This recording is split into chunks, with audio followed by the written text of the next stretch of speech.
Magandang hapon po sa ating lahat. Ipinagdiriwang po natin ngayon ang kapistahan ng banal na mag-anak. Isama po natin sa ating panalangin ang pasasalamat at personal na intensyon ng Surigao family at Macapas family. At para sa kapayapaan ng kaluluwa nila, Samuel Serlita Surigao, Verlin Rose, Melchora, Arcadio Macapas, Rosa Tarinquirino Bari, Henara Dominador Barloy, Ronald at Glenn Turnbull, Rebecca Stosha, Jeffrey Palisok, Lourdes Ferrero at Enarciso Abian. Ang pagdiriwang natin ng kapistahan ng banal na mag-anak sa kapanahunan ng Pasko ay nagpapaalala sa ating isinilang ang tagapagligtas sa isang pamilya. Upang muli tayong mailapit sa Ama na pagbilang ang anak ng Diyos sa mag-anak ng sangkatauhan, naging lubos ang kanyang pagpapakatao sa pag-ibig at pangangalaga ni Maria at Jose. Pagpalain nawa ng Diyos ang sarili-sarili nating mga pamilya tungo sa pagtataguyod at pangangalaga ng ating simbahan at lipunan. Ang mamumuno po sa misa natin ngayong araw ay si Father Ernesto Raimundo mula sa parokya ng Santiago Apostol Subi. Magsitayo po ang lahat at tawitin ang pambungad sa amin.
Magdiwang tayo sa ngalan ng Ama, ng Anak, at ng Espiritu Santo. Amen.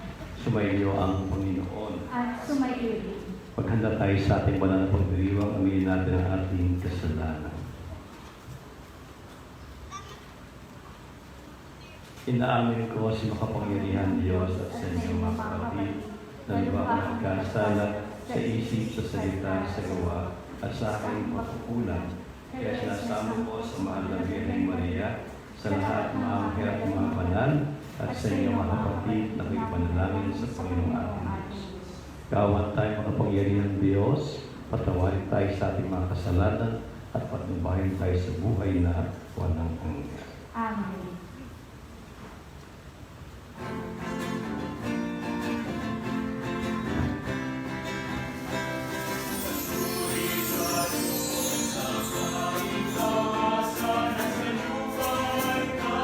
Kapayapaan sa mga taong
Manalangin tayo.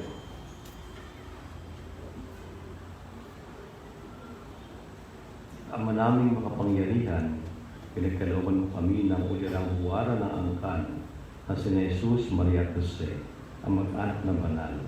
Sa pagtulad namin sa kanilang mabuting pagkasunuran, kami naway magkamit ng walang mariw na kaligayaan sa magitan ni Kristo kasama ng Espiritu Santo magpasawalang hanggan.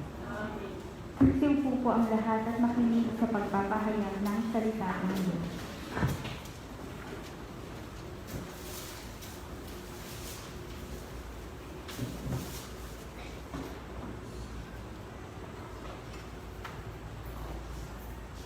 Pagbasa mula sa aklat ni Sira.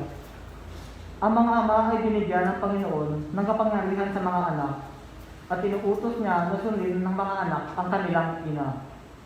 Ang gumagalang sa kanyang amay nagbabayad na sa kanyang kasalanan at ang mga nagpaparangal sa kanyang inay parang nag-iimpok ng kayamanan. Ang gumagalang sa kanyang amay paliligayahin naman ng kanyang mga anak at ang mga panalangin ay agad diringgin ng Panginoon. Ang nagpaparangal sa kanyang ama at nagdudulot ng kaaliwan sa kanyang ina ay tumatalima sa Panginoon. Pahahabain ng Diyos ang kanyang buhay. Anak, halingain mo ang iyong ama pag siya'y matanda na, at huwag mo siyang dudulutan ng sama ng loob habang nabubuhay. Pagpapaumanhin mo siya kapag nalabo na ang kanyang isip. Huwag mo siyang lalapastanganin ngayong nasa kasibulan ka na ng iyong lakas. Ang lingap mo sa iyong ama ay di makakalimutan ng Panginoon. Iyan ay magiging kabayaran sa inyong mga kasalanan. Ang salita ng Diyos. Salamat sa Diyos. Mapalad ang sumusunod na taong may takot sa Diyos. Mapalad ang sumusunod na taong may takot sa Diyos. Mapalad ang bawat tao na sa Diyos ay may takot. Ang maalad na adhikay sumusunod sa kanyang utos. Hindi siya magkukulang sa anumang kailangan. Ang buhay ay maligaya at uunlad ang kanyang buhay. Mapalad ang sumusunod na taong may takot sa Diyos. Sa tahanan, ang asawa ay parang ubas na mabunga, bagong tanim na olibo sa may dulang ang anak niya. Mapalad ang sumusunod na taong may takot sa Diyos. Ang sinuman kung ang Diyos buong pusong susundin, buhay niya ay uunlad at laging pagpapalain. Mula sa Sion, pagpapala nawa ng Diyos ay tanggapin at makita habang buhay pag-unlad ng Jerusalem. Mapalad ang sumusunod na taong may takot sa Diyos.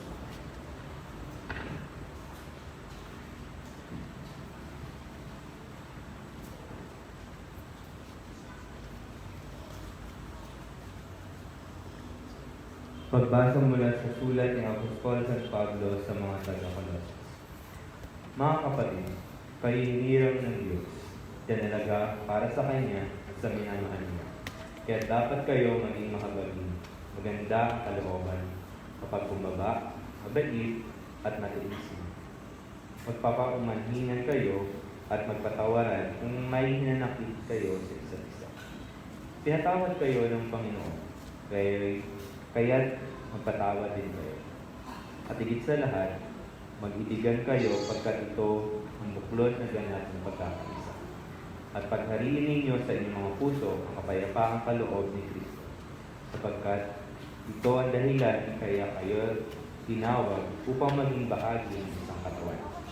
Magpasalamat kayong lagi. Ang mga salita ni Kristo ay itinanin ninyong mabuti sa inyo. Magpaalalahanan kayo at magturuan ng buong kaalaman. Kumawit kayo ng mga salmo, mga himno, at mga awiting espiritual na may pagpapasalamat sa Diyos. At anuman ang gagawin ninyo, maging sa salita o sa gawa, gawin ninyong lahat sa pangalan ng Panginoong Hesus at sa pamamagitan niya ay magpapasalamat kayo sa Diyos Ama. Mga babae, pasakop kayo sa inyong asawa, sapagkat iyan ang kalooban ng Panginoon. Mga lalaki, ibigin ninyo ang inyong asawa at huwag siyang pagmamalupitan. Mga anak, sundin ninyong lagi ang inyong mga magulang, sapagkat kinalulugod iyan ng Panginoon. Mga ama, Huwag ninyong pagagalitan ng labis ang inyong mga anak at baka manghina ang kanilang loob. Ang salita ng Diyos. Salamat sa Diyos. Magsitayo po.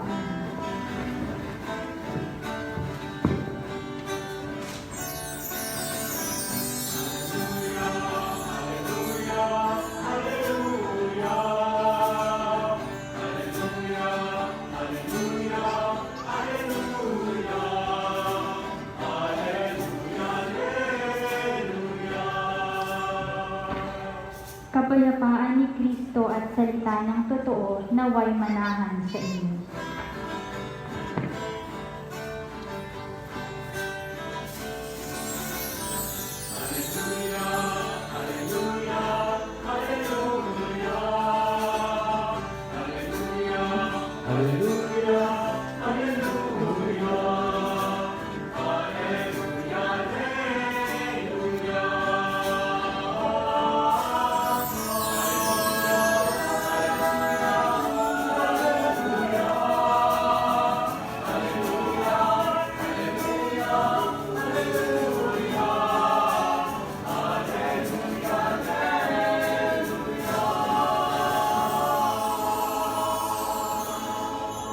Sumainyo ang Panginoon. Ang mabuting balita ng Panginoon ayon kay San Lucas. Papuri sa iyo, Panginoon.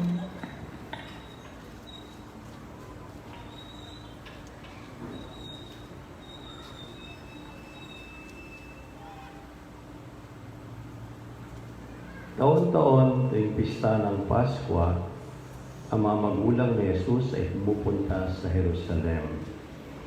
At nang 12 taon na siya, pumaroon sila gaya ng dati nilang ginagawa. Pagkatapos ng pista, sila'y umuwi na. Nagpaiwan si Jesus sa Jerusalem, ngunit hindi ito napansin ng kanyang mga magulang. Sa pag-aakala ng isa na si Jesus ay kasama ng isa, nagpatuloy sila sa maghapong paglalakbay. Nang malaman nilang hindi siya kasama, siya'y hinanap nila sa kanilang mga kamag-anak at kakilala. Hindi nila siya matagpuan. At bumalik sila sa Jerusalem upang doon hanapin. At na ikatlong araw, natagpuan nila si Jesus sa loob ng templo. Nakaupong kasama ng mga guro. Nakikinig siya sa kanila at nagtatanong. At ang lahat na nakarig sa kanya ay namangha sa kanyang katalinuhan. Nagtaka rin ang kanyang mga magulang na siya'y makita. Sinabi ng kanyang ina, "Anak, bakit naman ganyan ang ginawa mo sa amin? Balisang-balisa na kami na iyong ama sa paghahanap sa iyo." Sumagot siya, "Bakit po niyo ako hinahanap? Hindi ba niyo alam na ako'y dapat na nasa bahay ng aking ama?" Ngunit hindi nila naunawaan ang pananalitang ito. Siya imuwing kasama nila sa Nazaret at naging isang masunuring anak. Ang lahat ng bagay na ito ay iningatan ng kanyang ina sa kanyang puso. Patuloy na lumaki si Jesus, umunlad ang kanyang karunungan at lalong kinalugdan ng Diyos at ng mga tao. Ang mabuting balita ng Panginoon. Pinupuri ka namin, Panginoong Hesukristo. Gaya po ng inyong narinig sa paunang salita, sa linggo po ito, pinagdiriwang natin ang dakilang ang kapistahan ng banal na mag-anak na Jesus, Maria at Jose. At nais po ng ating simbahan na silang maging huwanan ng mga pamilyang Kristiyano. Bagamat sasabihin natin, Father, ang anak namin hindi naman Diyos, tao rin katulad namin. Pero ang maganda sigurong isipin, pag sinabing silang huwalan, una po ay ang isipin na ang nagbuklod kay Jose at kay Maria ay hindi lang yung kanilang pag-iibigan sa isa't isa. Pagamat sila ay nakatakda ng kasal, engaged na sila bago pa maglihi si Maria kay Jesus, no? Talagang sila ay nag-iibigan na, no? Pero sa bandang huli, ang talagang nag-uunay sa kanila ay yung plano ng Diyos na dumating sa ating mga tao ang kanyang pagliligtas sa kanyang pagkakatawang tao. Kaya ang ugnayan nila ay nangyaring maigi sa pamamagitan ng pagkakaroon ni Maria ng anak ng Diyos na ignoring Yoseng kanyang anak. Yung sumaka nila ang anak ng Diyos, yun po yung magandang idea hinggil sa pag-uugnayan ng mga mag-asawa. Na ang mag-asawa ay inanais ng Diyos sa talagang panahanan ng Espiritu Santo, ng Espiritu ni Jesus na muling nabuhay. Kaya, ano ba talaga ang Kristiyanong pamilya? Kung atin pong pagkabatay na ating mga narinig na salita ng Diyos ngayon, isipin mo natin, bakit kaya inayag sa atin yung bahagi ng sulat ni San Pablo Apostol sa mga taga-Colosas? Kung tutusin, ito ay patungkol sa simbahan, patungkol sa iglesia, patungkol sa bumubuo ng mga nasambayanan ng Diyos. Bakit po yan ang ikalawang pagbasa? Sa bandang huli, makikita nyo, pandig nyo, yung tungkol sa lalaki at babae. Pero yung unang bahagi po ay tungkol sa pagiging iglesia, pagiging simbahan. Pag ginamit po yung salitang iglesia, una po, hindi po yung pag-aari ng iglesia ni Manalo. No? Yung salitang iglesia ay transliteration ng salitang ecclesia sa Griego. At ang salitang ecclesia ay ibig sabihin po niya ay tinipon. Kaya pag sinabing iglesia ni Cristo, tinipon ni Cristo. Yun po yun, ang Diyos na nagkatawang tao. At yung salita po iglesia, sali po sa Griego na salitang Hebreo, yung lingwahe ng mga ninuno ni Jesus na kahal. Kaya pag sinabing kahal Yahweh, assembly of God, no? Yun po yung iglesia ng Diyos. Pero ang ibig sabihin po, ito yung mga taong dahil tinipon ni Kristo at sumampalataya sa Kanya, nabuo bilang bayan ng Diyos. At ang tawag ni Pablo sa kanila, sa iglesia, sa ating nila iglesia, ay ang katawan ni Kristo. Tayo ang katawan ni Kristo. So, tayong lahat na bumuo ng simbahan ng iglesia, ang katawan ni Kristo. Diyan po nais kunin ni Pablo yung mensahe niya tungkol sa mag-asawa sa bandang huli. Kung paanong sa pag-ugnayan ng iglesia ay ganito, dapat ganito yung pag-ugnayan ng mag-asawa. Kaya nga sa kasal, binabanggit po ito ang bilin po ng pari sa lalaking kinasal. Ibigin mo yung asawa gaya ng pag-ibig ni Kristo sa kanyang sambayanan. Sa simbahan. No? So, kaya kung ang simbahan po ay ganito, ano naman po ang pamilya? Ang pamilya po ang natawag ng ating simbahan, domestic church. Ito po yung iglesia sa loob ng isang tahanan. No? Iglesia sa loob ng tahanan. Kaya kung ano man ang katangian ng iglesia, sasabi ni Pablo, dapat katangian din ng iglesia sa loob ng tahanan. Ito po sinasabi niya. Kaya napaganda pong makita natin muli yung ikalawang pagbasa. Lalo tigit yung unang bahagi po, no? Kasi sinasabi ni Pablo. Sabi po, ayon sa sulat ni Pablo sa mga taga-Colosas, kayo, yung iglesia, ay hinirang ng Diyos, itinalaga para sa Kanya, at minamahal niya. So, iyon ang iglesia, hinirang ng Diyos. Yung mga miyembrong bumubuo ng iglesia, pinili, hinirang ng Diyos. At Kanyang pinagkalooban ng pananampalataya hinggil sa mabuting balita ng paghahari ng maibiging Diyos. Kaya yung pananampalataya ang tugon ng mga tao para sa paghirang ng Diyos. No? Pinili para sa mampalataya sa mabuting balitang si Kristo mismo. So, yun po yun. Pangalawa, pag sinabi mong itinalaga sa Panginoon, yung English po ay holy, no? Sabihin, pinaging banal ng Diyos, no? Sapagkat ang mga miyembro ay mga kabilang sa bayan ng Diyos. Mga pinagkalooban ng Espiritu ng Diyos. Kaya banal, no? At pangatlo, minamahal niya, no? So, ang iglesia, minamahal ng Diyos. Kasi, handa ang Diyos na ang kanyang kaisa-isa ng Jesus ay magpakasakit sa krus para lang tubusin ang mga tao at mabuo ang iglesia. Kung ganyan po ang iglesia, kung ganyan po ang simbahan, kung ganyan ang katawan ni Kristo sa bayanan, dapat ganyan din po ang mga mag-asawa.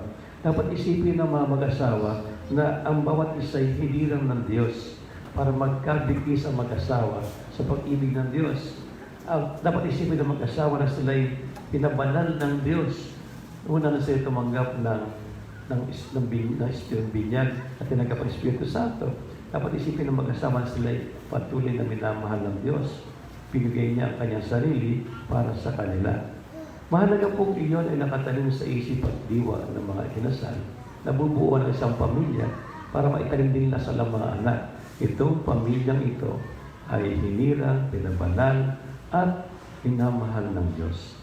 Kung yun po yung katotohanan ng iglesia at ng isang pamilya, di doon po magsisimula kung ano ang dapat maging attitude, maging asal, at maging nagawa ng mga mag-asawa at ng miyembro ng pamilya. Kung alam mo ikaw ay talagang minamahal ng Diyos, kung alam mo kayo nagkabuklod dahil sa pananampalataya ay pinagkaloob sa inyo, paano kayo mag-uugnayan? Sabi ni Pablo. Ito ang sabi niya sa sambayan ng Kristiyano. Sabi niya,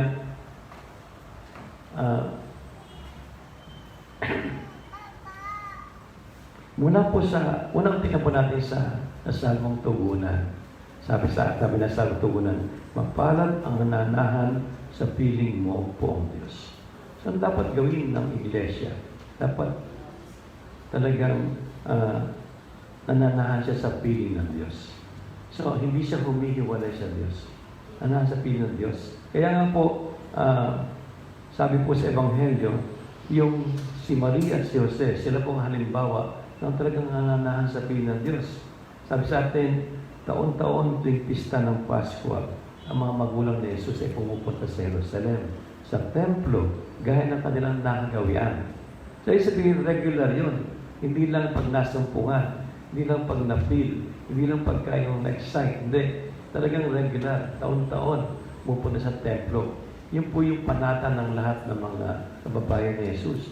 At sa templo, doon magkahandog sa Diyos ng kanilang pangahain sa Diyos para ipahayag ang kanilang pagkipag-isa sa Diyos. Dahil gusto nila, manatili silang nasa piling ng Diyos. Yun po yung sinasabi ng karanasan ni Jose at ni Maria. Kaya po tayo mga Katoliko, yung mga Katolikong pamilya, tayo po linggo-linggo naman, tayo po'y pumupunta sa simbahan para magsimba, para sa pagsisimbang ito, manahan sa atin, lalong-lalo na ang presensya ng Diyos. Hindi po ba sa simbahan, ano ginagawa natin? Nagko-komunyon tayo. At alam natin ang komunyon ng katawan ni Kristo. Pag tinanggap natin, alam natin nananahan sa atin yon. Kaya pag ang mag-asawa, kasama ang mga anak, ay nagsisimba, at kung pwede na magkomunyon ng mga anak, at rin magkomunyon, pinagbibigkis lalo ng Diyos ang pamilya. Kasi communion ay pakikipag-isa. Communion, union with, pakikipag-isa sa kapwa, di ba? Kaya, dahil doon, ang nagbubigkis sa kanila ay pakikipag-isa nila, ay yung anak mismo ng Diyos na nagkataong-tao at ngayon presente sa banal na komunyon. Yun po yung sa panahon ng Kristiyano. Pero ito yung isang bagay na nangyayari na kay Jose at kay Maria dahil si Jesus ay naging anak nila, ang anak ng Diyos na nagligtas sa atin. So, kailangan ang isang pamilyang Kristiyano banal, minamahal ng Diyos at talagang hinirang niya ay laging nanatili sa presensya ng Diyos. Kaya hindi mo pwedeng mabaliwalain mong Diyos. Bawat araw ng inyong buhay bilang mag-asawa, bilang pamilya, naroon ang presensya ng Diyos. Naroon si Kristo.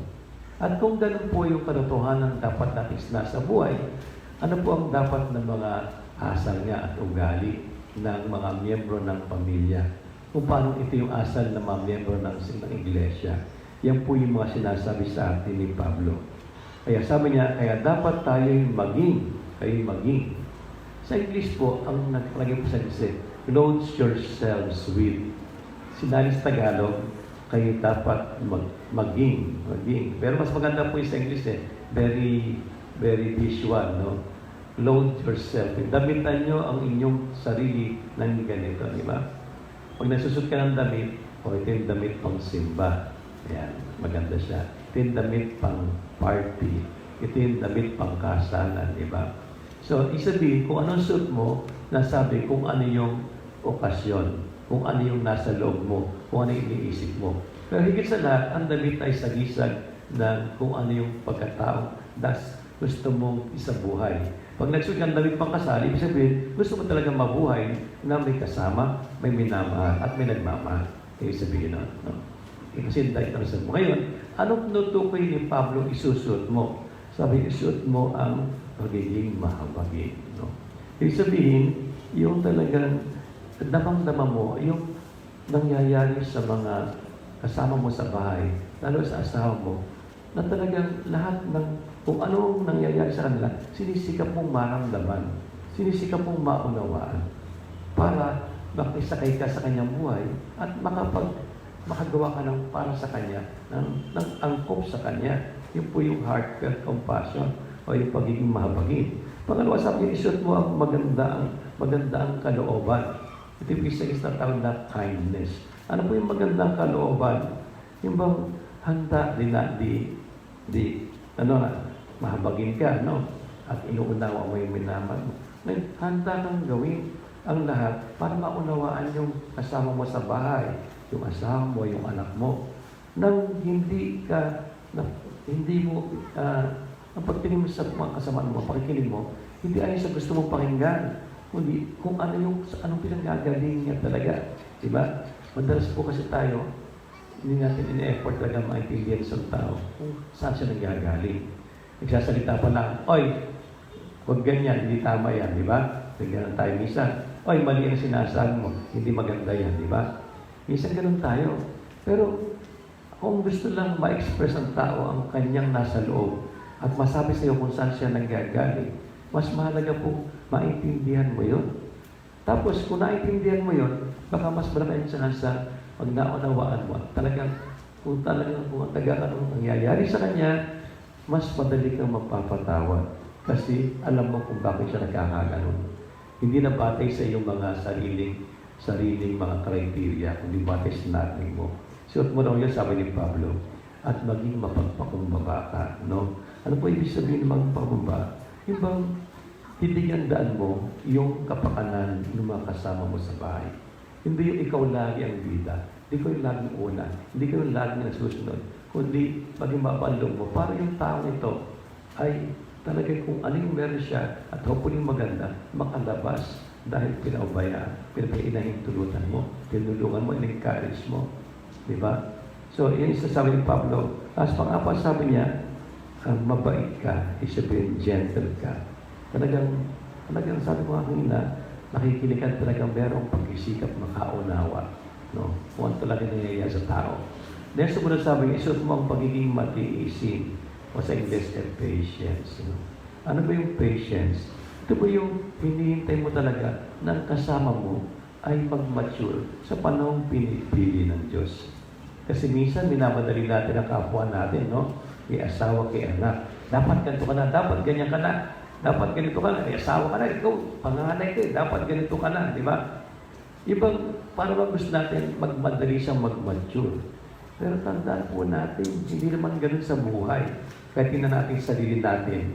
Kailan ba tayo talaga nag-mature sa iba't ibang aspect ng ating buhay? Depende po, di ba? Sa ating mga pinagdaanan, depende po kung nag-encourage sa atin, may suporta sa atin. Kaya taong patient sa mga mahal niya sa buhay, handa po siya talagang maghintay ng talagang matyaga. Nanado pa yun ang kanyang kabaitan, nanado na kanyang pagiging mabagi, nanado na kanyang pagiging talagang ay humble. Mahalaga po yun. So yun daw po isuot natin. At sabi niya, at higit sa lahat, pag-ibigan kayo pagkat ito ang buklod ng ganap ng pagkakaisa.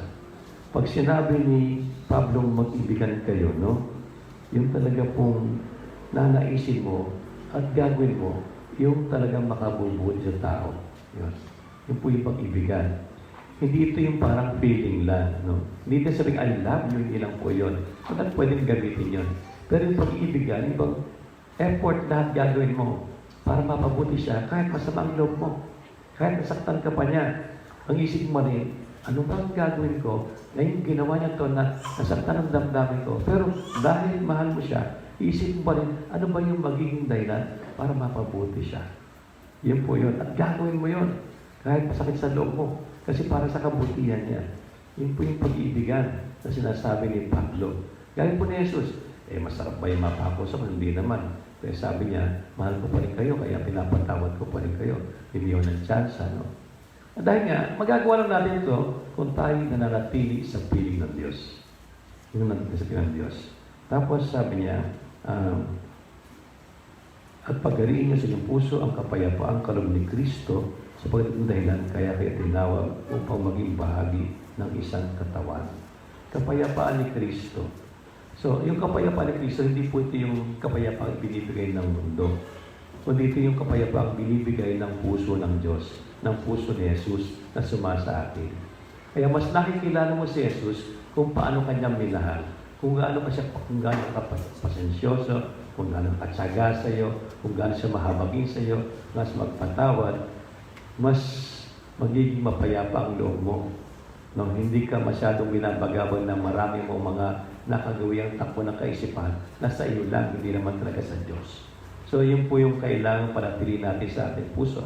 Na ang babagabag lang sa iyo ay yung bagay na taliwas sa Diyos.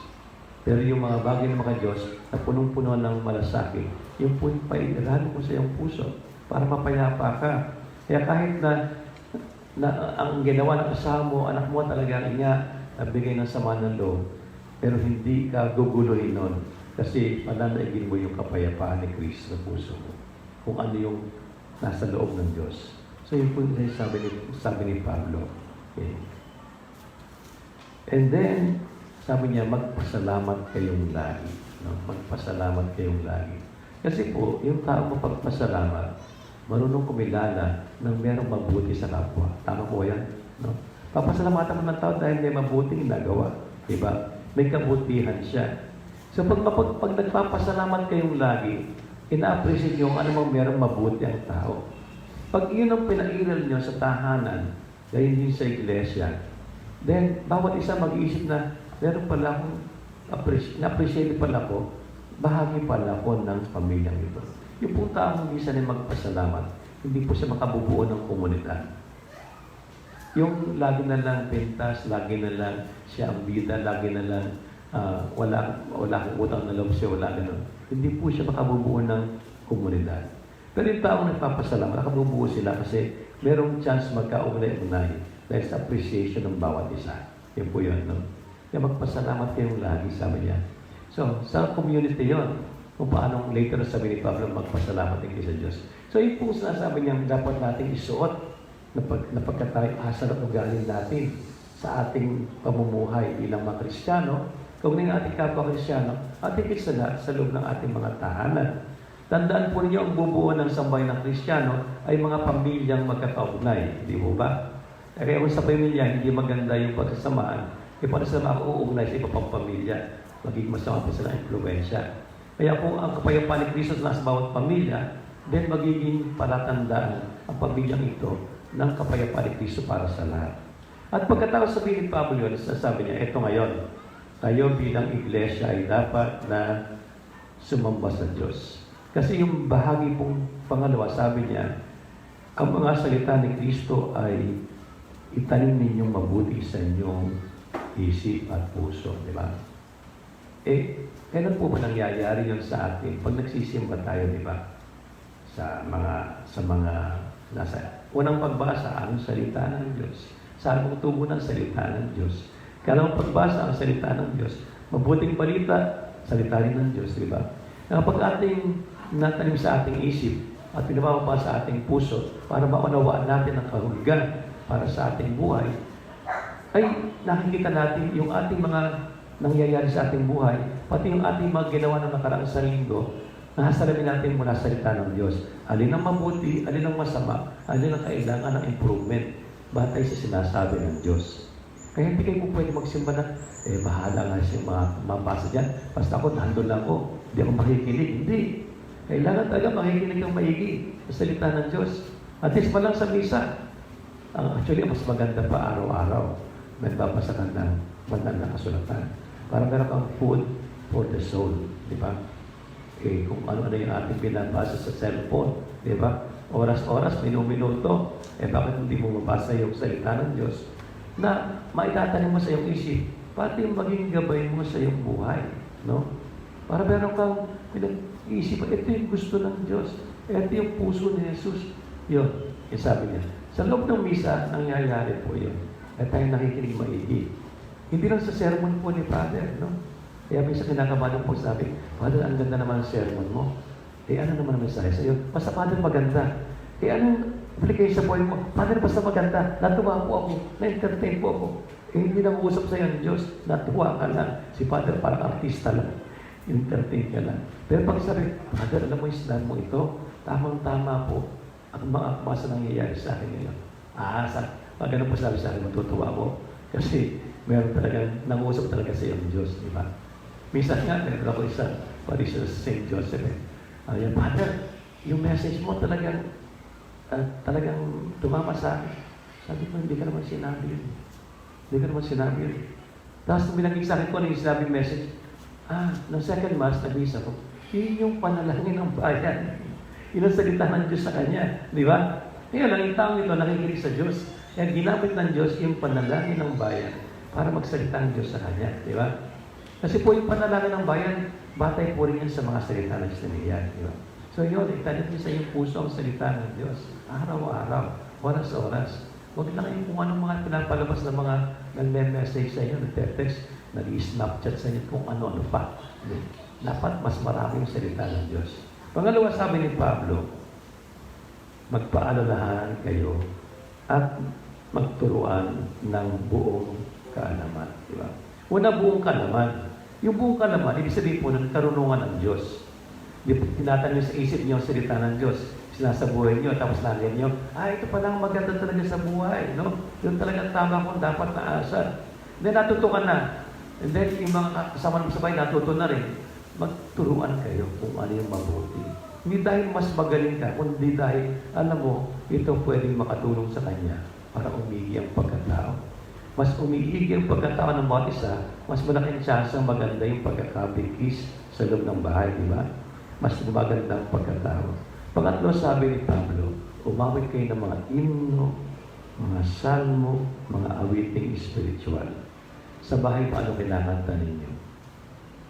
Mabuti nga sa karaoke, sa videoke, pero ng mga spiritual songs, di ba? Mga kantang pagsimbahan, kantang pag-worship. Kayo ba, kabisado niyo ba yung kanta sa misa? Makinakanta natin dito. Pag nasa bahay, kinakanta-kanta niyo rin. Yun po sinasabi ni Pablo. Kasi pag sinabing awit pang simbahan, ito yung awit ng spiritual. Ito po yung na-inspire ng Espiritu Santo. Na pag inawit mo, babalik sa iyong alaala ang salita ng Diyos. Ang mabubuting dapat na isnasa buhay mo. Diba? Yun po yun. Pag sinasabi ng ating awit, walang sino man ang nabubuhay para sa sarili lamang. Yun po yung galing sa sulat ni Pablo Apostol sa mga Kristiyano sa Roma. Pag inaawit mo yan, at tapos sa bahay yung may kumatok na ita, kung anong gagawin mo. Diba? O kaya kumatong kapitbahay mo, naghihingalo yung asawa, kaya nandun sa ospital, anong gagawin mo? Walang sino man ang nabubuhay para sa sarili lamang. Pag inaawit mo yun, ay oo nga. Diba? So, sa pag-awit ng awiting spiritual, of course, number one sa loob ng misa. Kaya dapat yung kwan, siguro doon yung kaya kantahin ng tao yung kakantahin nyo. Kasi dapat umawasan gano'n, di ba? Kaya bago mag-isa, pagbago, ituro nyo sa kanila. Kasi para maiuwi nyo sa bahay, o kung ako kayo, hanapin nyo sa YouTube, nandun naman nakapost yun. Pag-aralan po ninyo, di ba? So dahil ito yung bubuhay sa atin, di ba tanda natin, ang awit malakas na, magandang paraan, para maalaala natin ang mensahe, di ba? Kaya nga yung mga magjowa, may team song. Pero pag team song ngayon mga magjowa, wala na. Kasi wala na yata, kasi hindi na uso yung anniversary. Hindi na rin uso yung monthsary, hindi na rin uso yung weeksary. Ang uso na lang ay minutesary. Ano pa sa isa ng team song? 3 minutes yun. Di ba? Kaya siguro wala ng team song ngayon. Kasi minutesary na lang eh. Tapos, on ngayon, after paglingon, hindi na tayo ha. Di ba? Tayo ngayon, hindi na tayo. Di ba? Ewan ko ba na ismata ngayon. Kayo talaga akong in love. Meron mga team song, di ba? Yung narinig yan, di ba? Ganon din po sa Diyos. Sa pagkasama ng mga Kristiyano sa pagmamahal. Yun po yung mahalaga. At sasahuli sabihin na naman, at kayo'y magpasalamat lagi sa Diyos. Pag kinikilala nyo ang Diyos ang pinagmumula ng lahat ng mabuti, alam nyo, dapat kayong gumawa ng mabuti. Di ba? So yun po yung sinasabi sa atin ni Pablo. Hindi ko na po pinalaw yung iba pa. Bahala na kayong magnilay sa salita ni Pablo. Kung meron kayong kopya o hindi, Biblia, hanapin niyo po doon. Pero kita niyo po, ito po yung mga isuot natin sa ating pagkatao. Yung ating ugali, yung ating asal, yung ating attitude. Pero yun, ang ibig sabihin lang ito, talagang panahanin mo sa iyong buhay mag-asawa at sa bawat member ng pamilya ang presensya ni Jesus. Yun po sinasabi sa atin. Kaya ang bawat membro ng pamilya dapat marunong magdasal. Sabi nga po ng isang kasabihan, the family that prays together stays together. Di ba? Kaya sa ganyan po pagtanaw, pagka ang pamilya ay nagkakaugnay, pag ang pamilya ay nagkakabigkis ng maigi dahil sa pagkasuot ng lahat ng katangian ito, makakarating po sila talagang patutungan ng magandang pamilya. Ganon din po sa simbahan. No? Kaya yung pang magkaugnay, magkabigkis ng maigi, at makakarating sa patutungan, yan po yung Tagalog na sinasabi ng mga seminaryo San Carlos, together, together. No? Yung pamilya ay nagkalihader sa presensya ni Jesus at nagiging together sa pagkasuot ng mga katangiang maka-Diyos para makarating sa pagkatungan together. Saan pupunta tayo? Sa piling ng Diyos sa wakas ng panahon, di ba? O habang nasa mundo ito, na ang pamilya ay masaya sa pagkakaisa dahil kapiling nila ang Diyos.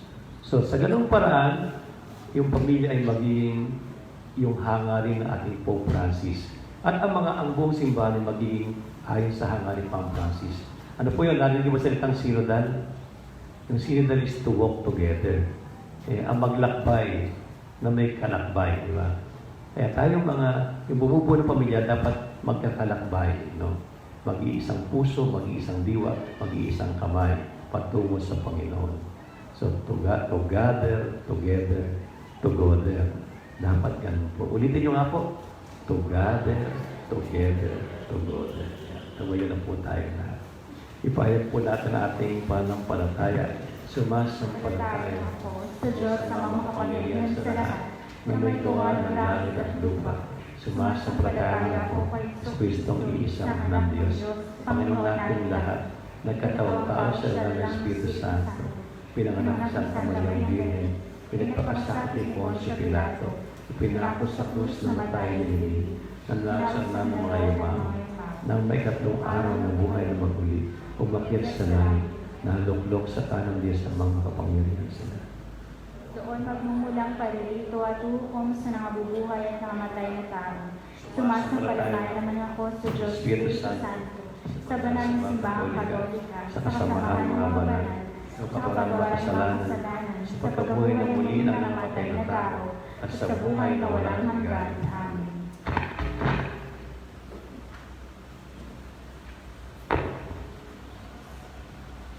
Magpasalamat tayo sa Diyos nating Ama sapagkat Kanyang pinadala ang Kanyang anak bilang ating kawangis sa pamagitan ng isang pamilya.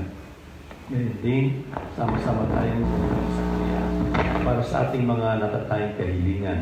Sa bawat kahilingan at dasalin, Panginoon, digin mo ang panalangin ng iyong bayan. Panginoon, dinggin mo ang panalangin ng iyong bayan. Para kay Francisco na aming Santo Papa, mga obispo, pari, diakono, relihiyoso at relihiyosa, patuloy nawa silang lumago sa kabanalan sa pamamagitan ng kanilang pagiging kalakbay ng bawat mananampalataya. Manalangin tayo. Para sa mga namumuno sa aming bayan, maging mabuting halimbawa nawa sila sa kanilang kawan. Itaguyod ang kapayapaan at ang dignidad ng buhay at pamilya na patuloy na naaapektuhan ng kawalan ng katarungan at kahirapan. Manalangin tayo. Panginoon, digin mo ang panalangin ng iyong bayan. Para sa mga nagdurusang pamilya dahil sa paghiwalay, problema sa droga, at iba pang uri ng abuso, makatagpo nawa sila ng lakas at paghilom sa pag-ibig ni Jesus. Manalangin tayo. Magkaisa nawa ang mga pamilya at magkakaibigan at suportahan nawa nila ang isa't isa Maging bukas nawa sila sa pag-unawa at pagpapatawad. Manalangin tayo.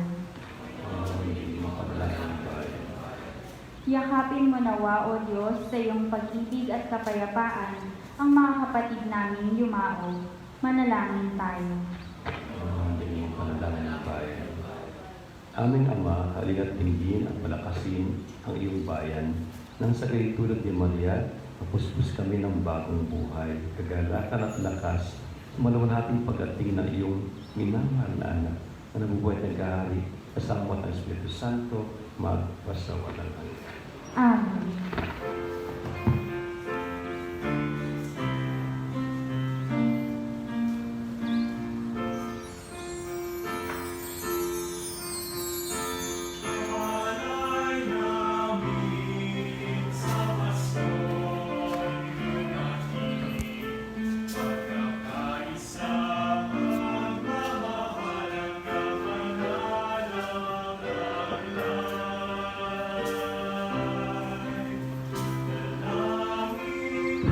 Maaari na po tayo umupo.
Magsitayo po ang lahat. Bago tayo magpatuloy, alam niyo po ba kung bakit ini-insensuhan kayo? Yan. Ini-insensuhan po yung ating alay na tinapay at alak. In-insensuhan na po, in-insensuhan kayo. Diba? At mabango yung insenso, salamat sa Diyos. Kasi po, itong ating tinapay at alak, dito po nakapaloob ang ating mabubuting gawa. Diba? At paliwanag ko na po minsan yan. At itong ating gawa at ang ating buhay, bilang pagkapasalamat sa Diyos, inihahandog natin sa Diyos. Kaya sinabi ni Pablo, kaya pinapataas natin sa langit ang mapaghalimuyag ng ating handog na buhay sa Kanya. Na hindi lang sinasagisa yung tinapay at alak, naging katawan ni Kristo, tungkol ni Kristo, kundi ang ating pamumuhay bilang sambay ng Diyos, bilang Kanyang katawan. Ito po ibig sabihin.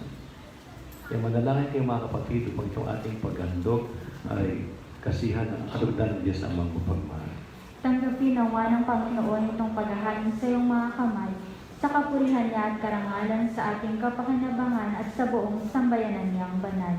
Ama naming lumikha sa pagganap namin sa hain ng pakikipagkasundo, kami naway tuwangan ng mahal na Birhen at ni San Jose sa aming panalangin para maging matatag ang mga mag-anak at sa iyong magandahang loob at kapayapaan sa magitan ni Jesucristo kasama ng Espiritu Santo magpasawalang hanggan. Amen. Sumaiyo ang Panginoon. At sumairin. Itaas sa Diyos ang iyong puso at diwa. Itinaas na namin sa Panginoon. Pasalamatan natin ang Panginoong ating Diyos. Marapat na siya ipasalamatan. Ama naming makapangyarihan, tunay ang marapat na kay aming pasalamatan sa pamamagitan ni Jesucristo na aming Panginoon. Dating lingid sa amin ay naging hayag na kapiling. Dating kapiling mo ngayon naging kapwa namin. Sa amin ay nakikisama siyang mabuti upang sa piling mo ay maitampok niya kami. Ang sangkataong nawalay sa iyo noon ay kanyang pinipisang muli sa iyo ngayon upang ang napinsala o sanlibutan ay magkaroon ngayon ng bagong kaayusan. Kaya kaisa ng mga anghel na nagsisiaw ng pagmuli sa iyo nang walang umpay sa kalangitan, kami nagbubuli sa iyong kadakilaan.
Lumuhod po tayo. Ama naming banal, ikaw ang bukal ng lahat ng kabanalan. Kaya sa pamagitan ng Espiritu, ginumbana ng mga kaloob na ito, kung para sa aming maging katawan at dugo ng aming Panginoong Jesucristo. Bago niya pinagtiis ang kusang loob na magandog, hinawakan niya ang tinapay. Pinasalamatan kanya, pinaghati-hati niya yon, iniabot sa kanyang mga alagad at sinabi, tanggapin ninyong lahat ito at kanin, ito ang aking katawan na ihahandog para sa inyo.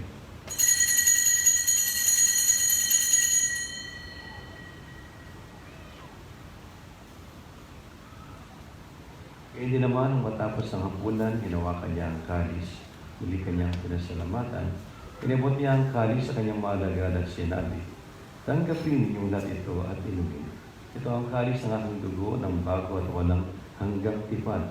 Ang aking dugo ay bubuhos para sa inyo at para sa lahat sa pagpapatawad ng mga kasalanan.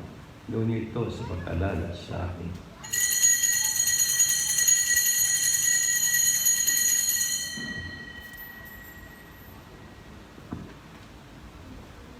Ipagbunyi natin ang misteryo ng pananampalataya.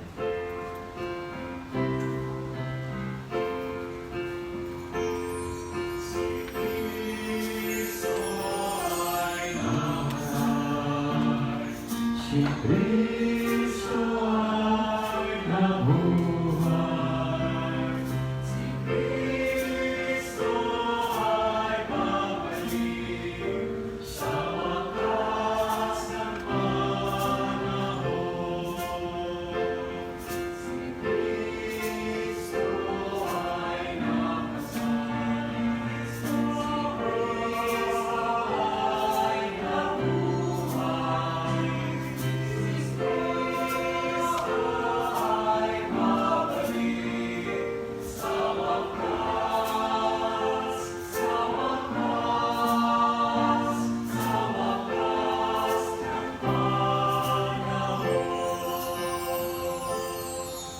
Ama, ginagawa namin ngayon ang pag-alala sa pagkamatay at muling pagkabuhay na iyong anak.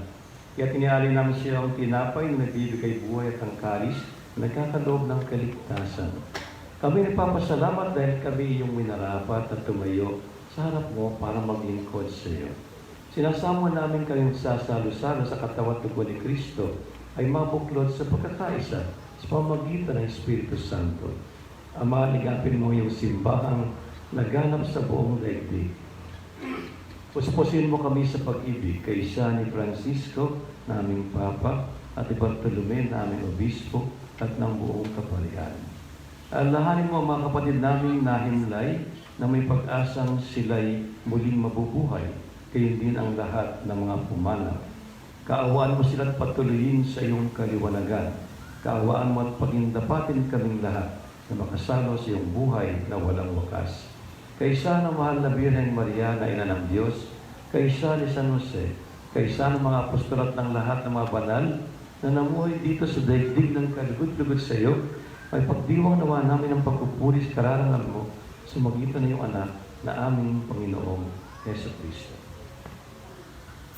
Sa pamamagitan ni Kristo, kasama niya sa Kanya, ang lahat ng parangal at papuri sa iyo, Diyos Amang makapangyarihan, kasama ng Espiritu Santo, magpasawalang hanggan.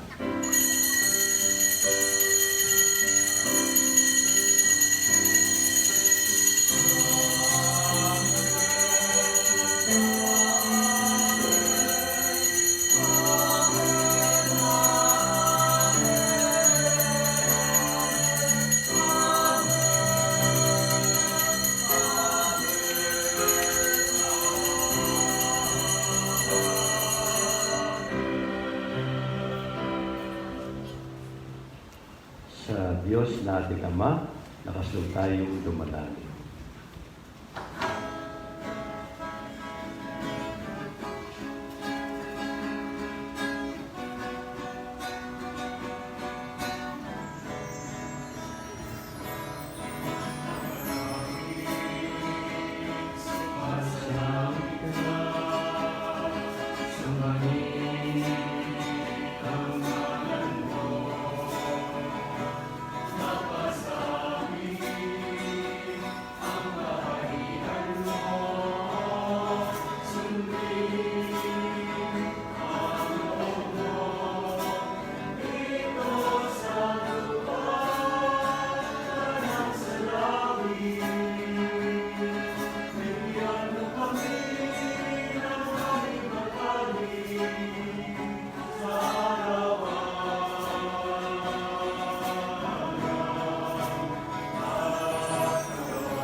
Hinihiling namin ang aming amang Diyos na kami nabiyas sa lahat ng masama, pagkalooban ng kapayapaan araw-araw, iligtas sa kasalanan at ilayo sa lahat ng kapahamakan.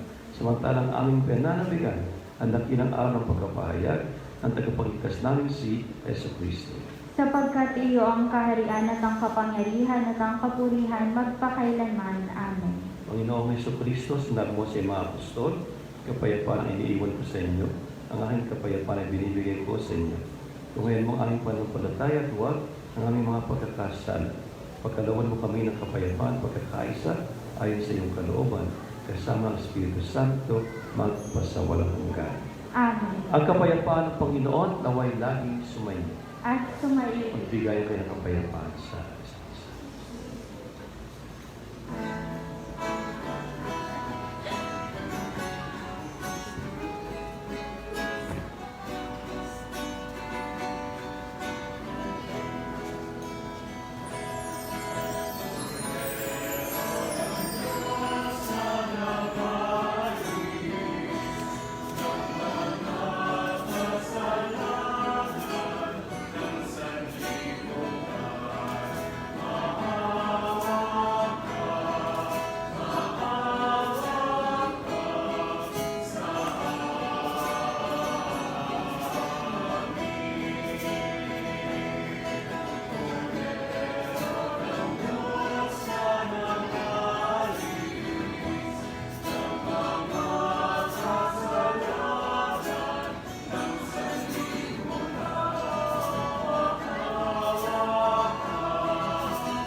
Ito ang kordero ng Diyos. Ito nag-aalis sa mga kasalanan sa libutan. Pagpaloy na niya sa kanya ay tumanggap. Panginoon, hindi ako karapat-dapat na magpatuloy sa iyo, ngunit sa isang salita mo lamang ay gagaling na.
tumayo at manalangin.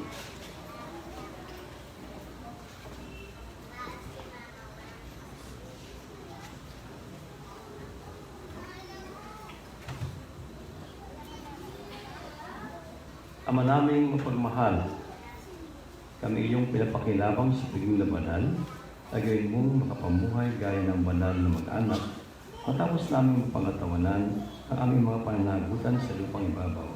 Kami naway mapakasalo sa kanilang kasiyahan sa karangitan, pumagitan ni Kristo kasama ng Espiritu Santo, magpasawalang hanggan. Amen. Sumainyo ang Panginoon. At sumaiyo. Panahin kayong lahat ng pagmana ng Diyos Ama, Anak, Espiritu Santo. Amen. Tapos na ang misa, may minamahal sa Diyos at sa kapwa. Salamat sa Diyos.